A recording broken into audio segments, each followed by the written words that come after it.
Hey, Knights fans, and welcome to our 5th edition of the Pete Cinella Show. I'm here with women's head basketball coach Pete Cinella. Pete, thank you. How are you doing today? Very good, very good. Last we checked in on you, this was pre-Thanksgiving, and you also went to London for a day in and out. How was your Thanksgiving holiday? How was Europe? Well, good Thanksgiving, and then I flew over to London, watched some basketball games over there, had a good trip, and now I'm glad to be home and getting ready for West Virginia. Did you try any of the English food? Because I know I've been there and it's pretty terrible compared to a Thanksgiving meal with your family. Well, the Thanksgiving meal I did have it at our house, but then I left after that. And the food over there, it was good. It was fine. You know, it was fine. Yeah, fish and chips aren't bad. Yeah. So let's move on to McNeese State. Was the day before Thanksgiving, a loss here at home, but a tough, hard-fought loss. Brianna Thomas and Kelsey Cruz combined 43 points. Brianna Thomas had a career-high 29 points. She's going full throttle. She's still going.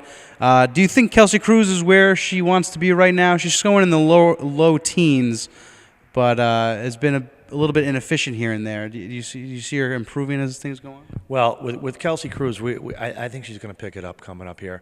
We're looking for her to improve her defense. If she can get on the court play more minutes, I think her scoring average will go up dramatically. She's averaging 12, 13 points a game right now and not playing, probably playing about half the game. So she's got to improve on her defense, and then she can probably, improve her scoring average, which we need.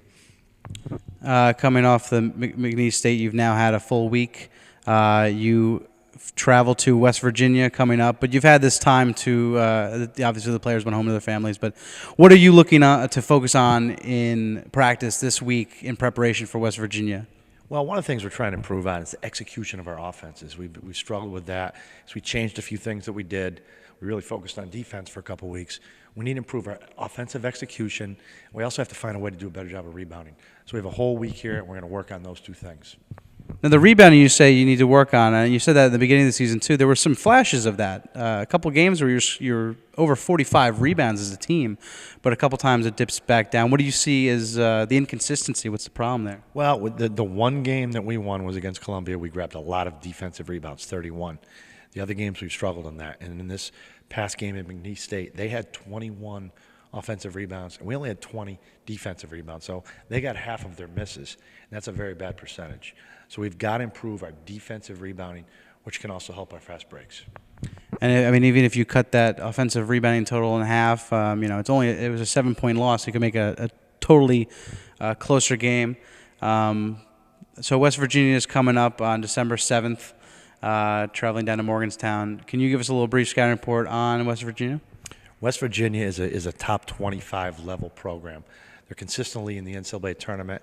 They draw very big crowds. It's going to be a very exciting atmosphere for us to play in front of a few thousand people, and they're a very good team. Right now they're 6-1, and they look like they're very strong, top 20 level program. So it's going to be a great challenge for us. They're going to be bigger and more physical than us, and for us to handle that on the road in front of a big crowd is going to be an exciting opportunity for us to really work on executing in that scenario. You guys, it's comparable to Penn State last season, and I mean, just a question is, how did that Penn State trip help the team last year, and you think it's going to be similar with West Virginia? It is, because whenever you play that type of size, it toughens you up. Last year we were able to go to Penn State, and the score started off 18-17, very good game for about 10, 12 minutes. Then their size, physicality got us. We've got to figure out how to play with that type of physicality for 40 minutes. All right, thank you, Pete. That's all the questions I have for today. We will talk to you again next week before your match against St. Peter's here at the Stratus Arena. That's next Wednesday night, 7 p.m. I'll be on NEC Front Row as well if you can't make it out to the Rothman. But good luck Friday against West Virginia. That's Friday, I believe, 7 o'clock tip? Saturday, 7 o'clock tip. 2. Saturday at 2 o'clock, my mistake. Got a lot of games going on. So good luck in West Virginia and this week in practice. All right, great. Thanks. Thank you. And that's it for the 5th installment of the Pete Cinella Show. We'll be back again next week for the 6th episode. We'll review West Virginia and preview St. Peter's again, Stratus Arena, next Wednesday night, 7 p.m. Can be on NEC Front Row if you can't make it out. So.